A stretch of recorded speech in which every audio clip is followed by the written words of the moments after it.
కాదేది దొంగతనానికి అనర్హం అని నిరూపించాడో దొంగ.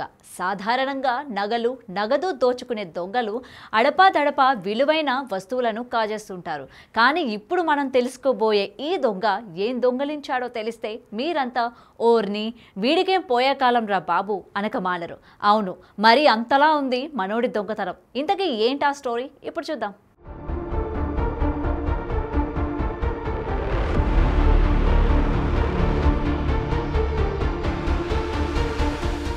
ఇప్పుడు ఎక్కడ చూసినా వినాయకుడి హడావుడే. గల్లీ గల్లీకో గణపయ్య వెలిశారు. ఊరు వాడ పల్లె పట్టణం అంతా ఆ గణపయ్య నామస్మరణతో మారుమోగుతున్నాయి. అయితే ఎక్కడైనా సరే ఆయా కాలనీ వాసులు లేదంటే ఆయా ప్రాంతానికి చెందిన వారో సమూహంగా వినాయక విగ్రహాలు ఏర్పాటు చేసి 9 రోజుల పాటు ఘనంగా పూజలు నిర్వహించి అనంతరం అంగరంగ వైభవంగా నిమజ్జనం చేస్తారు. ఈ వేడుకలను ఎవరికి వారు అత్యంత వేడుకగా నిర్వహించేందుకు ఏర్పాట్లు చేసుకున్నారు.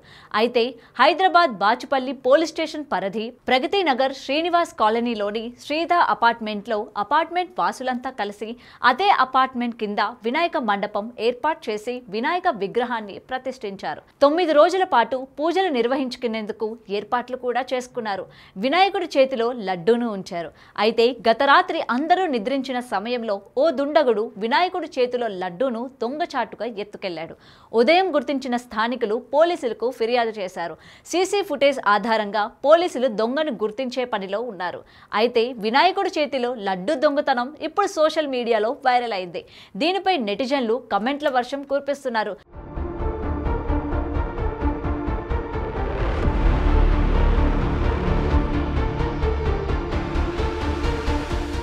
ఓర్ని నీకేం దొరకలేదరా అయ్యా అని కొందరు అంటే కావాలనే కొట్టేసుంటాడు అని మరికొందరు అంటున్నారు. పాపం లడ్డు వేలంపాట పాడే స్తోమత లేక కొట్టేసి ఉంటాడని మరికొందరు కామెంట్ చేస్తున్నారు. మరి మీరేమంటారో కూడా కామెంట్ సెక్షన్లో తెలియజేయండి. For more videos like this, subscribe Big TV channel.